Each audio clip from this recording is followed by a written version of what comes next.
A blessed day po mga ka-truth seeker. Welcome po sa Unlearn Error, Spread the Truth. This program has two purposes. That we may unlearn Arminianism humanistic views and that we may spread unpopular but biblical apostolic doctrine. Soteriology, faith saves is an error, part 4 po tayo. Reason why faith saves is error, mga ka-truth seeker. Recall po tayo na i-discuss na po natin sa part 1 hanggang part 3 ang 5 reasons bakit ang faith ay hindi nakakapagligtas contrary to the belief of other Christians. Continuation po tayo, faith saves is error. Why? Because salvation is only by the Father's justification through the promised redemption of Christ and through sanctification by the Holy Spirit. Unang dapat nating maunawaan na sinners have only two problems, mga ka-truth seeker. And these two problems should be solved by God alone. Ano po ba yung mga problemang ito para maligtas ang Kristiyano, ang sinners? Number 1, judicial condemnation. Number 2, spiritual corruption. Tayo po ay hinatulan na, may hatol. And number 2, we are spiritually corrupt, bulok po tayo. Psalms 51 verse 5, Behold, I was shapen in iniquity. Ako ay hinubog inanyuan sa kasamaan. Ito ay tumutukoy sa spiritual corruption nating mga makasalanan. At sabi ni David, In sin did my mother conceive me. At sa kasalanan ako'y ipinaglihi ng aking ina. Ito ay tumutukoy sa judicial condemnation, mga ka-truth seeker. Ano? So, pangalawang dapat nating maunawaan na the solution to judicial condemnation is justification by the Father through the promised redemption of the Son. Para maalis po tayo sa hatol ng Diyos, sa galit at puot ng Diyos, kailangan po tayong pawalan, sala, ariing ganap, blameless ng Ama. At ito po ay mangyayari through the promised redemption of the Son, Ephesians 1:3. Tayo daw po ay ibinless lahat ng klaseng spiritual blessing doon sa mga taong in spiritual union with Christ. Ephesians 1:4. Tayo ay pinili ng Diyos bago pa itatag ang mundo upang tayo ay maging banal at walang kapintasan, inaring ganap sa harap ng Ama in love. Meaning ang election, paghirang sa atin ng Ama, justification, adoption ng Ama ay nangyari in eternity. Hindi pa tayo nilalalang, humirang na ang Diyos at ang mga hinirang ng Diyos ay ginastify ng Diyos. So ang paghirang at justification, adoption ng Diyos ay hindi nangyari sa panahon natin, mga ka-truth seeker. Hindi nangyari sa time na gumagawa na tayo ng mabuti masama, hindi nangyari sa time na nakakapagdesisyon na tayo o may kakayahan na tayong manampalataya at maging tapat hanggang wakas. Hindi sa panahon na tayo ay member na ng true church o true religion, hindi sa panahon na sumusunod na tayo, hindi sa panahon na nakakasunod na tayo sa prayer, sinner's prayer, altar call. Pangatlong dapat nating maunawaan, mga ka-truth seeker, na hindi lang tayo naging ganap o inaring ganap, pinawalang sala, blameless.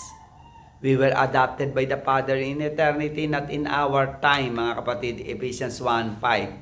Na ang mga justified ng Ama, mga ka-truth seeker, ay hindi lang pinawalang sala, kundi kinupkup pa ng Ama at itinuring na mga tunay na anak niya. Ang mga justified niya from eternity, hindi pa sinisilang ang tao sa mundong ito. Ephesians 1:5. Dahil sa pangako, the promise ng ating Panginoong Hesus, nangyari itong adoption and justification. Ephesians 1:6, To the praise of the glory of His grace, where He hath made us accepted in the beloved. Bakit po ginawa ng Ama ang election, justification, adoption from eternity? Na hindi pa tayo nilalalang? Ang sagot po ay para sa kapurihan ng Diyos at grasya at kaluwalhatian ng Diyos, upang ang madakila ay walang hanggang grasya at biyaya at ang pagliligtas ng Diyos at hindi ang makasalanan na mag-glorify sa usapin ng pagliligtas ng Diyos.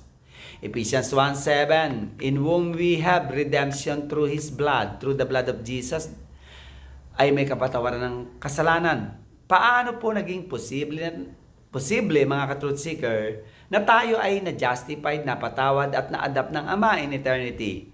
Hindi pa tayo nilalalang. Ito po ay naging posible dahil sa promise redeeming grace ng anak at sa promise atonement, death, blood, and resurrection ng anak na si Jesus. Ephesians 1:6-7, napakalinaw po. Pang-apat na dapat nating maunawaan na the solution to spiritual corruption is sanctification of the Holy Spirit. Kung ang solution po sa judicial condemnation ng makasalanan ay ang justification ng Ama through the promised redemption of the Son, ang solusyon naman po sa problema ng spiritual corruption natin, pagiging bulok natin sa loob, ay ang sanctification of the Holy Spirit. Paano nga po ba tayo masasanctify? John 3:5, napakalinaw po. Be born of water and of the Spirit. Sa John 3:3 ay pinagdidiinan ni Jesus na kailangang maborn again, ma-regenerate, masanctify ang mga kasalanan. At paano po ito mangyayari mga ka-truth seeker? Ito ay sa pamamagitan ng makapangyarihang kilos paglilinis ng Holy Spirit bilang sumisimbolo na tubig na naglilinis sa atin. John 3:5, be born of water and the Spirit. Titus 3:5 sabi diyan, sinave tayo ng Diyos by the washing of regeneration, sa pamamagitan ng paglilinis ng regeneration o kapanganakang muli. Ezekiel 36:27, sabi diyan, I will sprinkle clean water upon you, and you shall be clean from all your filthiness and from your all idols, and will I cleanse you. Meaning, lilinisin tayo ng Diyos sa ating karumihan sa pagsamba natin sa mga hindi tunay na Diyos. Ezekiel 36:26, a new spirit will I put within you. Ezekiel 36:27, I will put my spirit within you. Romans 8:9, kung ang Espiritu ng Diyos ay nananahan na sa atin, inilagay na ng Diyos sa atin. Now, if any man have not the Spirit of Christ, he is none of His. Meaning, kung ang Espiritu ng Diyos ay nananahan na sa atin, automatically nananahan ng Espiritu ni Kristo sa atin, o tayo po ay nasa spiritual union with Christ na. Ano po ang resulta, bunga ng regeneration o spiritual union natin with Christ? Eternal life po. Romans 8:10. 1 John 5:12. Ano? Sabi diyan sa Romans 8:10, if Christ be in you, the body is dead because of sin, but the spirit is life na nasa inyo. 1 John 5:12, ang pinananahanan ng anak ay may buhay na walang hanggan, at ang hindi pinananahanan ng anak ay walang buhay na walang hanggan. So hindi po faith. Ano? Ang reason kung bakit tayo ay nagkaroon ng eternal life. Regeneration ang reason. Spiritual union with Christ ang reason. Work of the Holy Spirit ang reason kung bakit po tayo nagkaroon ng eternal life. Ano? At nagkaroon tayo ng new nature. 2 Corinthians 5:17. At ang karakter ni Jesus ay dumadaloy na sa atin, ang fruit of the regenerated spirit. 1 John 5:1, Galatians 5:22. Revelation challenge po ng ating pinag-uusapan. Kapag nasolusyonan na po ang dalawang problema ng makasalanan ng judicial condemnation sa pamamagitan ng justification ng Ama through the promised redemption of Christ, at kapag nasolusyonan na po ang spiritual corruption sa pamamagitan ng sanctifying power ng Holy Spirit, tayo po ay completely ligtas na o nakamtan na po natin ang buhay na walang hanggan. At ang buhay na walang hanggan na ito ay nagbubunga po ng prutas ng pag-ibig. Yung regenerated spirit po natin nagbubunga ng katuwaan, kapayapaan, paghihinuhod, kagandahang loob, kabutihan, pagtatapat, kaamuan, pagpipigil po. Galatians 5:22-23. Summary statement po. Salvation is only by the Father's justification through the promised redemption of Christ and sanctification by the Holy Spirit. To unlearn error, spread the truth. You may connect with us, like, follow, watch, and subscribe. Good day and God bless po, mga ka-truth seeker.